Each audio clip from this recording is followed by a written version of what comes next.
Hey, folks, good morning and welcome to the episode of Steelers Morning Rush. I'm Alan Saunders. It's Friday, November 28th. The Pittsburgh Steelers have their final practice of Week 13 over at UPMC Rooney Sports Complex. Today, I'll be there with Ed Thompson with photos, videos from practice, and then me and Smitty and DB, I believe, didn't clear that with him ahead of time, so I hate to promise and then not deliver. Usually we get DB on Fridays. This is the holiday, so I know things are screwed up for a lot of people. Also, coming later this afternoon, we will be having a Black Friday sale over at SteelersNow.com. So check that out as well. Going to be a good deal. Don't have it live yet this morning, but should be around noon with a good deal and some gift subscriptions. So had to have that. Glad to have that ready to go for the holiday season here. And today I want to talk about Josh Allen. I was talking to TA yesterday, and I was talking about the Steelers defense and this week of preparation for the Buffalo Bills and last week's loss to the Chicago Bears.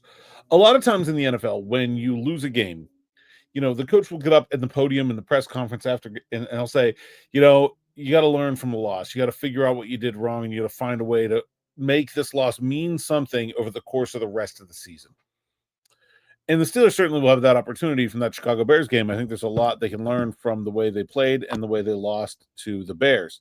But also sometimes in the NFL, when you play a game and you want to learn from that game, you don't get the opportunity to because you play a team the following week that is just categorically different than the team you had been playing the previous week. If the Steelers played the Cincinnati Bengals with that 11 personnel up-tempo passing offense, and then the following week they played the Baltimore Ravens, where they're going to play two tight ends, they're going to have quarterback mobility, they're going to run the ball with Derrick Henry, they're going to play with a fullback.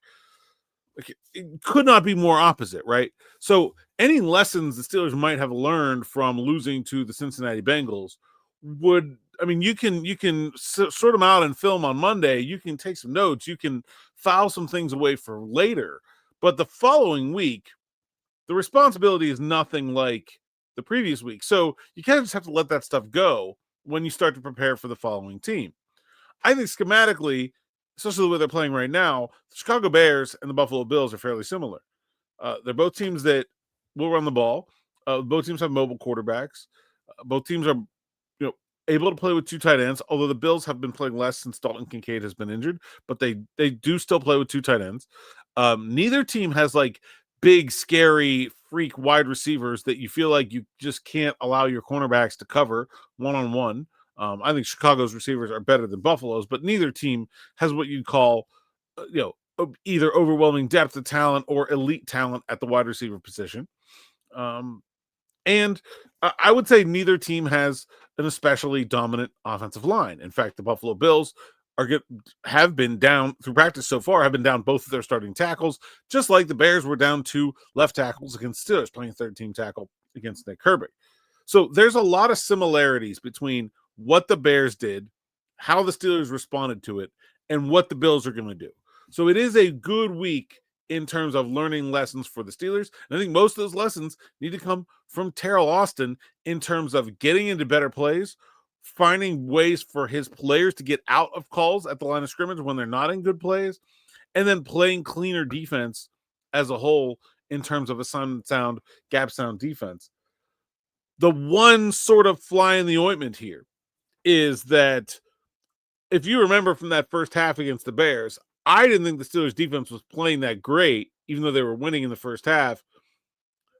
It was just that Caleb Williams wasn't necessarily taking advantage of the opportunities that he was being afforded. There were some missed passes. There were some missed open guys that were open that he didn't throw to, and also some just wide, inaccurate passes. Josh Allen ain't going to do that. Josh Allen is going to make you pay if you leave guys open. And the Steelers have seen a lot of Josh Allen. This will actually be their sixth regular season or playoff game against the Bills since Josh Allen joined the team. They played in Pittsburgh in 2019 and in Buffalo in 2020, 21, and 22 regular season, and then in the 23 playoffs. Last year, they saw him in the preseason. I don't know if that really counts, but like there's a lot of Buffalo experience here, and not much of it is very good. The Steelers have lost 4 of those 5 games to the Buffalo Bills, and the last one, the last 2 have been fairly lopsided. The last one, the playoff game in Buffalo in 2020, well, it was actually technically January 2024, and then the 2022 game, which was just a rout in Buffalo, 38-3.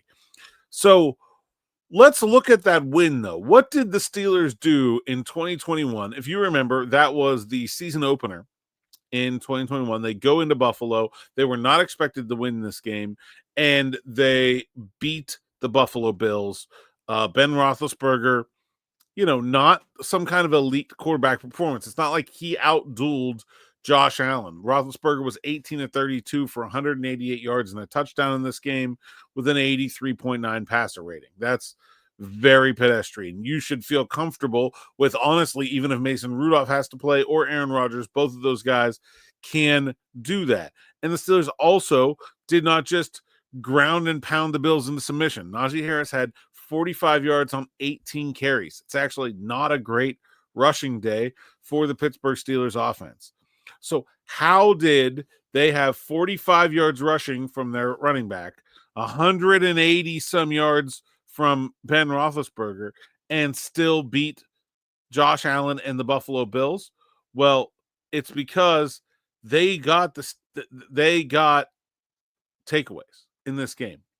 That is the big difference to the Steelers defense, and it's how the Steelers need to beat a good team. Josh Allen is not going to be Joe Flacco. He is not going to throw the ball in 1.6 seconds. He will hold on to the ball. And with backup offensive linemen in there, it's very questionable as to how well the Bills are going to be able to protect him. But Josh Allen is a big boy. He doesn't need a lot of protection to be able to take care of himself. He can break tackles. You can leave unguarded defenders against him, and he can do his thing.